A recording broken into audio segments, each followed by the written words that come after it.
Well, good evening. Good evening. My name is Hassani Pettiford, I'm Lakeisha And I'm Hines. and I'm Jeff Witt. and this is Ask the Experts, right? We're here. And if you're watching the title of this episode, it says Ask the Experts Final Episode.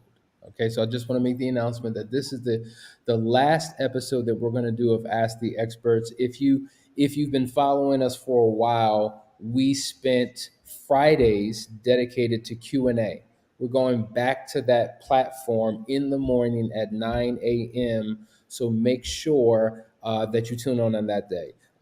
Things are happening. There's a lot of I guess you could say work being done in the evenings, which is forcing us to bring it back to Fridays. So if you like this show, it is not over. It is the last time we will do this episode in the evening. So just like many of your favorite television shows change day, change time, that's exactly what we're doing. So it will be Friday at 9:30 a.m. every single week. And so throughout the course of the week, Monday through Thursday, we will have our normal teachings, and questions can go along with those teachings, and then a dedicated day to your questions. So what we want to do in this last episode is give you the best that we've got. So we want you now to post your questions. And I know how you do. I know how you do. You wait till like 2 minutes before we end the show, and then 85 questions come in, and then you're frustrated that you don't get your question asked. So what you want to do right now is post the question so that we can address it. But in the meantime, as you know, I'm going to give you one commercial. And at the end of this commercial, if there's no questions, we're going to end. Be right back.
Well, good evening, folks. Welcome back to Ask the Experts.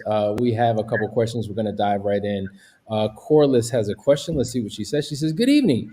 What are some tips to the best way to talk to your spouse after a separation when you really don't want to, but you have children?" Okay, very good question. So they're separated. They have to be there for the kids. How do we do this manageably? Let me just say one thing, and then the brilliance can flow from the other two co-hosts.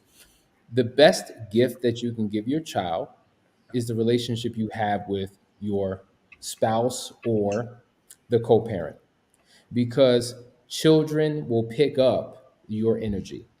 What happens Mhm. is when that relationship is no longer, or that relationship is strained, the love that you once had for your spouse that you shared horizontally now goes vertically down to the child. So the child is getting your love, the child is giving your co-parent or spouse's love, but they don't feel the love between you. So in that environment, it can become very toxic, very hostile, very contentious. And what we say is you always want to protect your children from your relationship or from your marriage or from your separation, because it really impacts them more than you may know. So oftentimes you can love your child through the co-parent, through the spouse. So learning how to have a healthy relationship is critical. Matter of fact, in many states, when you divorce, they require you to go to co-parenting class, because you're going to because that person, even though they're divorced out of your life, they're going to be a part of your life for the rest of your life. So you're going to have to know how to function for the sake of the children, guys. I think one of the things that myths that people think is that when they go through separation, that the kids will be okay. The kids are not going to be okay. Let's just keep it real. When the parents separate and they go through their fights, it emotionally causes a trauma that lasts for the rest of the time and affects the child's life. I'm not saying people shouldn't separate. There are times when it absolutely must, but I will say this: that when you come back from that situation, what you do teaches them for the rest of the life how to them for the rest of their lives how to deal with any conflict, any conflict. And so, just because you don't want to, I don't know. I don't feel sorry for you in that moment, because your children need an example of what happens when people don't get along. So, when I had jobs, because this is not a job, this is my career. When I had jobs, there were things that I had to do that I didn't want to do. So if we do that for our jobs, where these people don't really care anything about us, like if you decided that you were going to quit, you would be replaced like with the quickness. So if you do things that you don't want to do for your job, for people who don't care about you, why can't you do that for your kids who you love and who love you and who care about you? So we have to put our feelings aside and do what's best for the children. And Jeff, you're absolutely right. The children will not be okay if you and your ex do not find a way to be able to interact with each other and communicate in a healthy way. So you ask for some tools. I like to focus on things that you should not do. You should not be discussing your relationship issues in front of the kids. You should not be talking negatively about your ex in front of the kids. If somebody decides that they want to start dating, you're not putting the kids in the middle. You're not going to the kids, hey, who's mommy talking to? Who's daddy talking to? Never put your kids in the middle of whatever it is that you guys are going through and what you're dealing with. And most importantly, keep it business. Keep it about the kids. When I say business, I mean keep it about the kids. We're not talking about our feelings and emotions and those types of things. Like if you need to do that because you haven't healed and you need closure, then get counseling and you guys do that separately, but keep that conversation separate from your conversation about your kids. And the most important thing is that the kids just need to know it's not their fault. That's what's most important.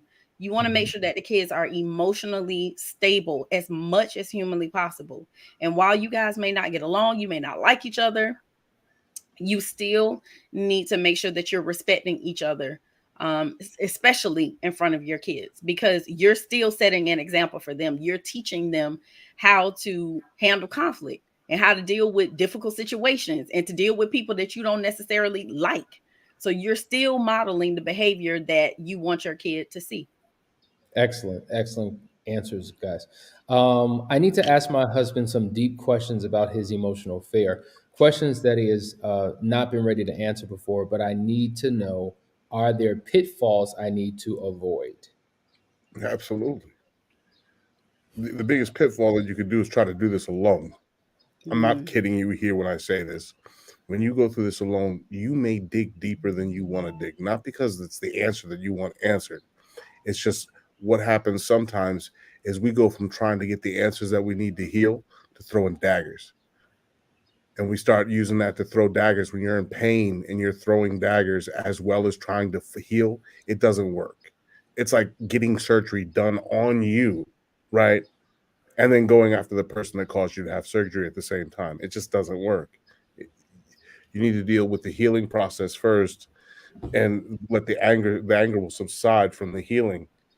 And if you go into this in pain, if you have a mind that can pull back and be completely objective and separate your feelings and your emotions from the situation that happened and play investigator without getting your emotions involved like a detective would, then you're fine.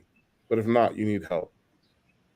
So my biggest thing is the wording, how you word your questions. The issue is not that you need to ask your husband deep questions. That's a good thing. You need to be Mhm. communicating and getting the clarity that you need, but it's how you go about doing it. So there's a difference between saying, honey, I really want to know, what you were thinking or what you were feeling as you were engaging in this emotional affair. Was there something that was provided for you that maybe you weren't getting at home? So that's one thing.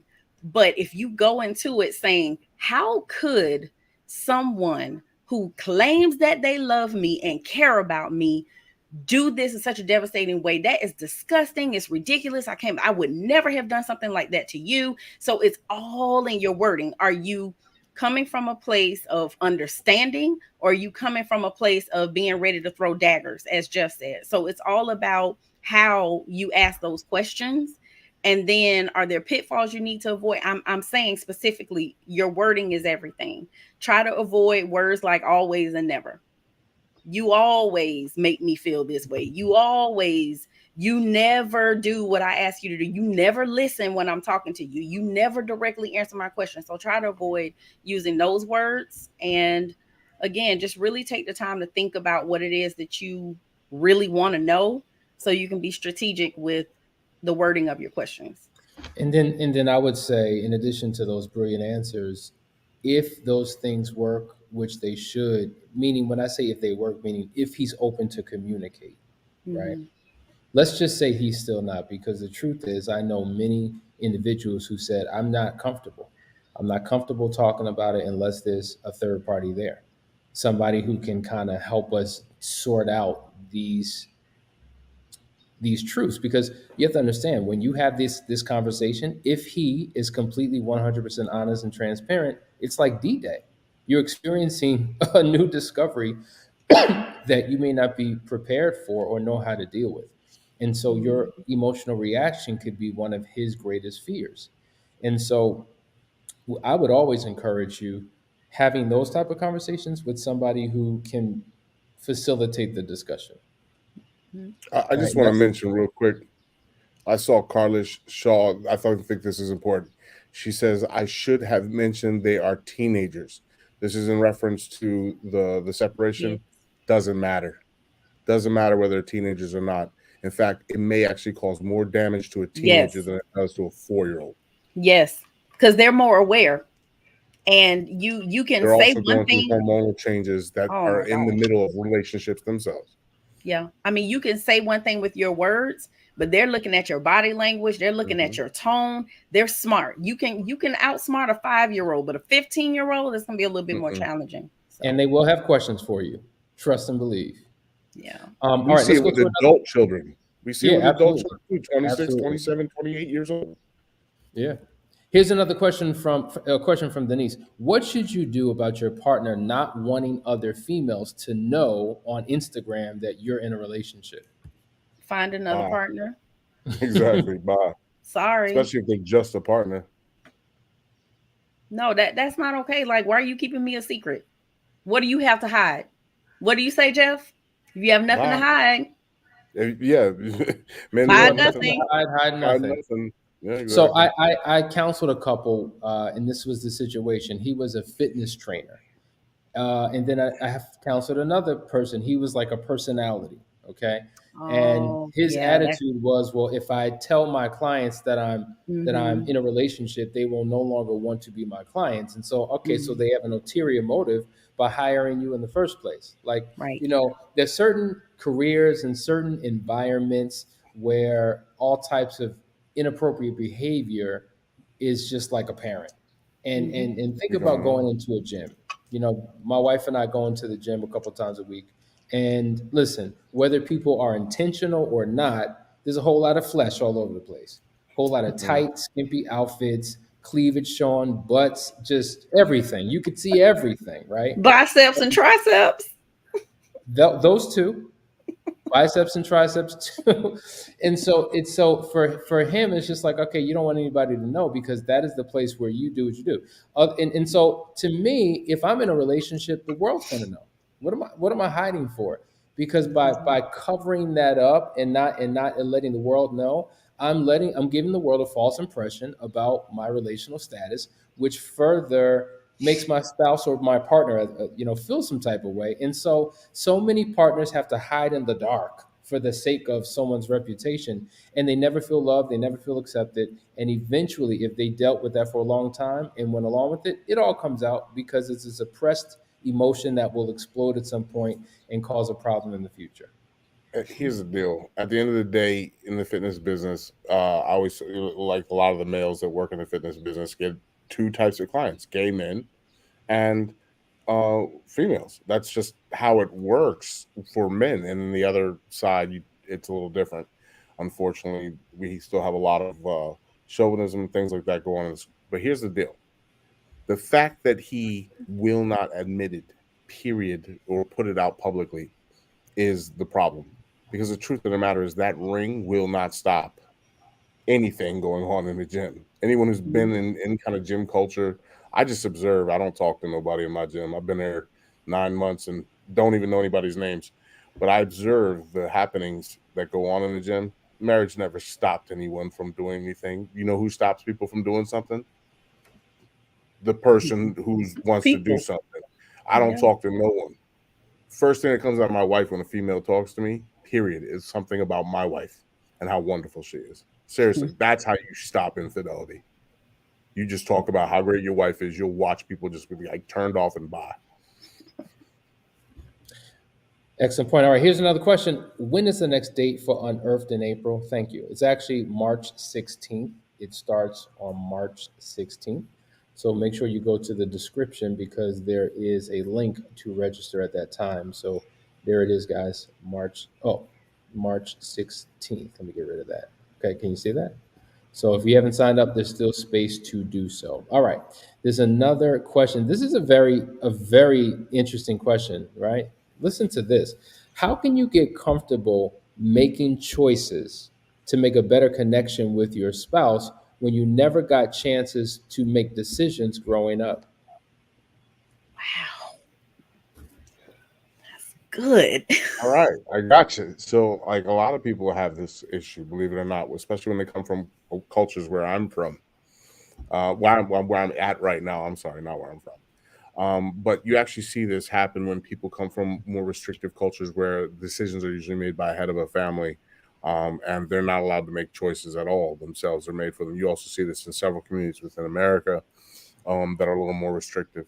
And one of the things that's going to happen that you're going to need to do is start beginning to make smaller decisions yourself. There are things that you think that you've never brought out of your mouth. You're going to need to write these things down, write them down, get out some paper and write down what you want to do, what you want to say, review it, see if it makes sense in a perfect world. Like it's not going to be something, always going to be clean and perfect, and then decide to make and take an action. Like this is something that they deal with in therapy for people who've been in some very traumatic situations in controlling abusive relationships.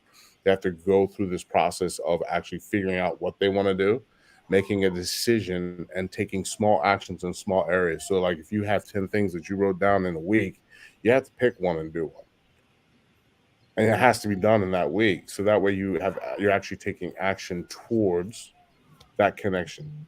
Okay. So you're probably sitting there quiet, and that's probably creating more tension than not. You need to make actions towards it, but small ones first. And there's little ways. And then you can also discuss this with your partner that basically, like, if they know that you're having a problem making connection, they'll start being, when I do something small, this means I care. And so those baby steps towards it. And what you'll see is that passion will grow. It'll grow slow, but it'll grow. And when you let something simmer, sometimes things that simmer are better than things that boil. Yeah. I want to go to this comment here. Give me a second. Uh, Denise again. If a man cheats, he will do it again. Fact. Not facts. If a person False. kills, they'll kill again. If a person steals, they'll steal again. If a person, like, insert thing here, that's not true. If a person lies, they'll lie for the rest of their lives. If a person sins, they'll be a sinner for the rest of their lives. Like, if we had that as a premise within our society, then everyone who did Mhm. anything wrong should just be murdered. Period. Lakeisha? I concur. Yeah. I don't agree with that. I do not agree with that. That every man who, if a man cheats, that he'll do it again. I think a cheater will cheat again. I definitely I believe that if that's who they are, that's their nature, and that's what they do, then yeah, they'll do it again. But I don't believe that everyone who cheats is naturally a cheater. And Not I know everyone who for a fact cheats that not not everyone who everybody cheats cheats. cheats because they were chasing tail either. Like, Right. there are those people in the world. We know that they exist. But a lot of times there's disconnection that happens in a home where I hear about people going through 2 years and not talking to each other, much less being intimate, and they end up developing relationships to feel that want and sense of love again.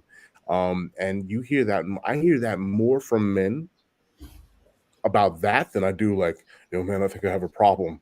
I think I just like it. No, that's that. I don't hear that as often as I hear I feel alone in this world. Hmm. I'm stuck in this house with a person who does not talk to me, Or and support I me. haven't been touched in 7 months. Now they may have created that situation. That's true, but it doesn't take away the need for connection, the need for affection that every person on this planet has. Yeah, and we've had clients that haven't had sex in like 5 years, 10 Oh years. yeah. Like, I mean, yeah. So Let's go to the don't next agree. question. You answered Sorry. it. Great answer. I'm very frustrated. I'm working on trying to make things work with my husband having a child outside the marriage. His mentality is I'm not physically cheating anymore and it's okay to watch porn. I don't Oh, know. Well, porn is a form of betrayal, number one.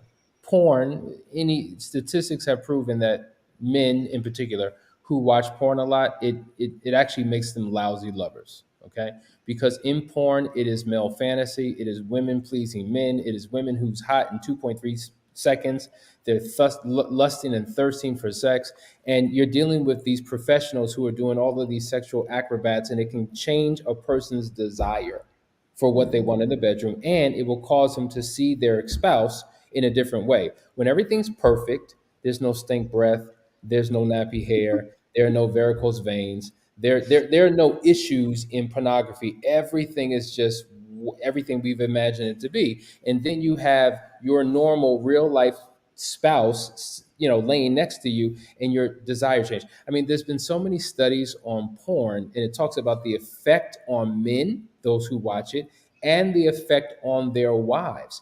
It creates low self esteem, poor body image. They begin to question their own sexuality, their own sexual worth.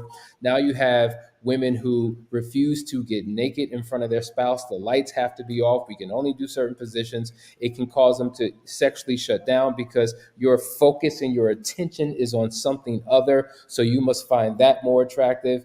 And so it just can completely devastate a relationship, especially when a couple is not on one accord. So it's not just porn, it is a false, fictitious, exaggerated expression of sexuality that doesn't really serve a lot of couples.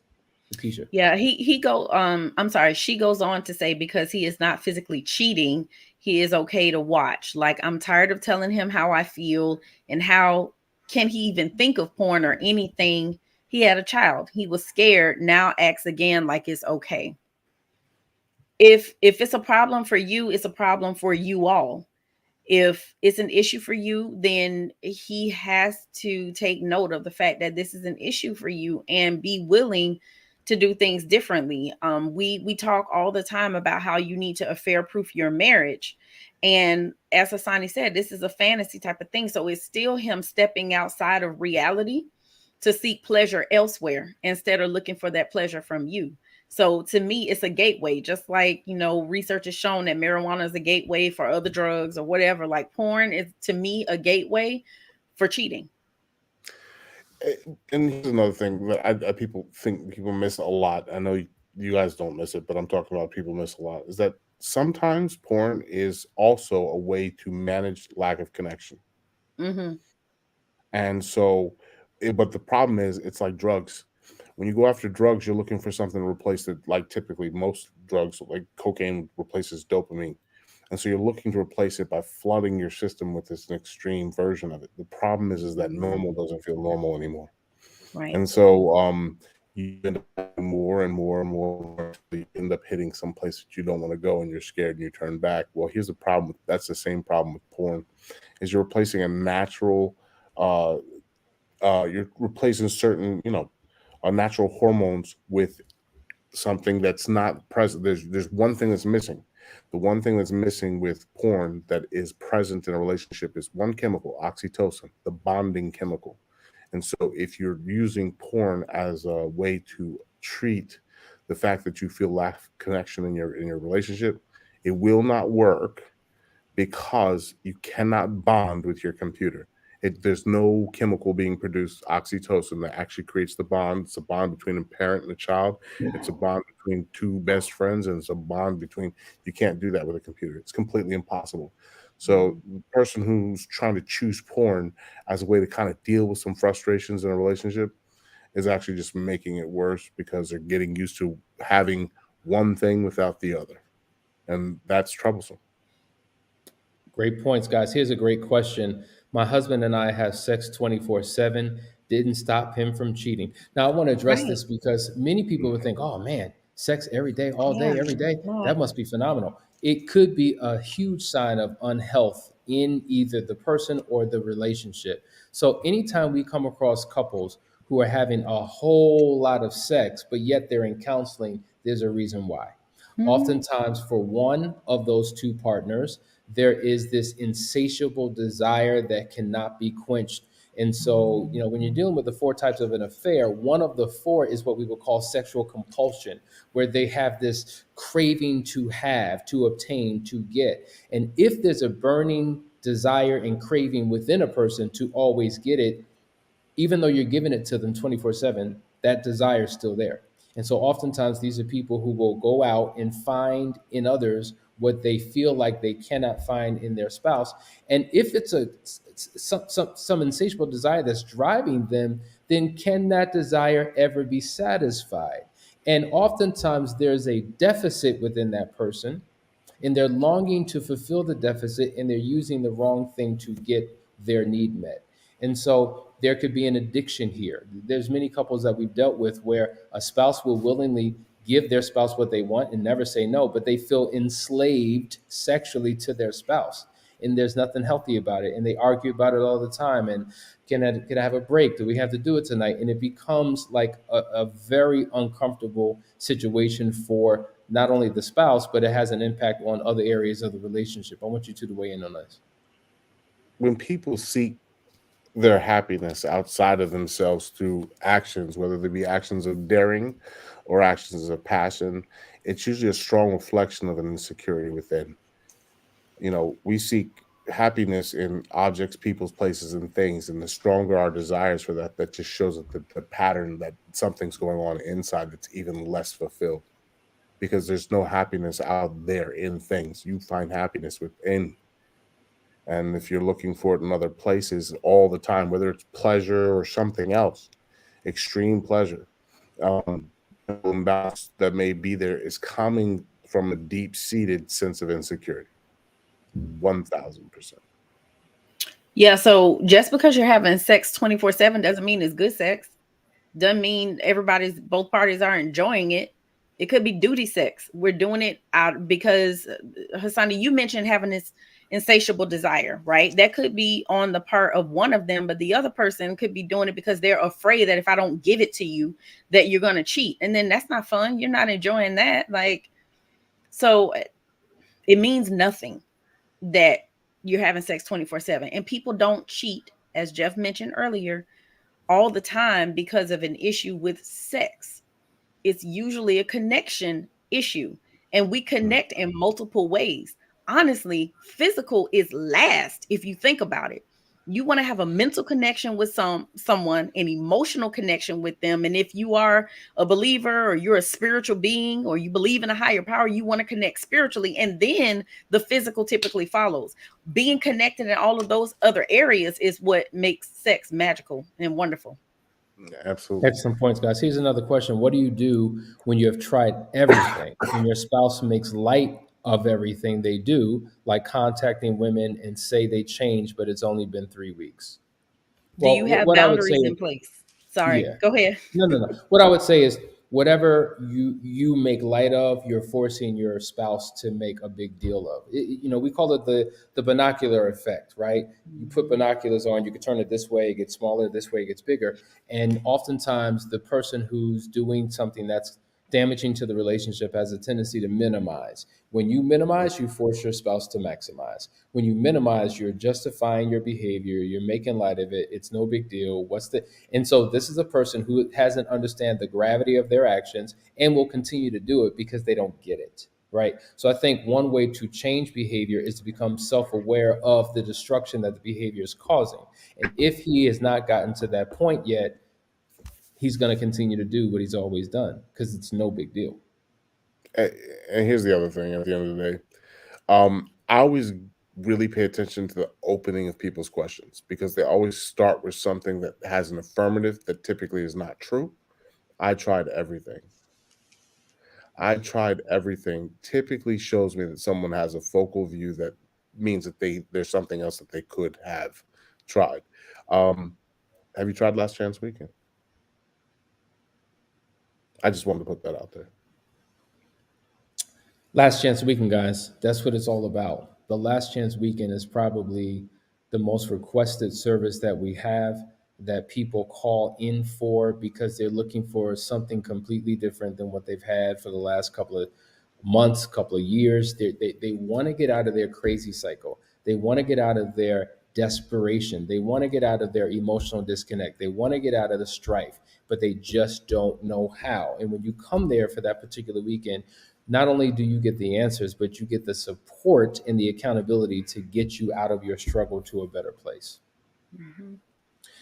I think that was our last question on the last episode of Ask the Experts. Guys, we hope that you got something out of it. We appreciate you tuning in every single evening at 9 o'clock for 30 minutes of powerful information that'll make a difference. What we want to do is redirect you over to Friday mornings at 9 a.m., where we will pick up on Ask the Experts once a week there. We will answer questions based upon what we're talking about daily on the morning show, but we'll dedicate that day exclusively for you. So we appreciate you for tuning in. And listen, if you need help, you know how to reach out to us. Go to couplesacademy.org, set up a discovery call. Still room for these programs. We would love for you to be a part so that you could experience personal transformation and relational restoration. Signing off. See you guys. Love you. Take care.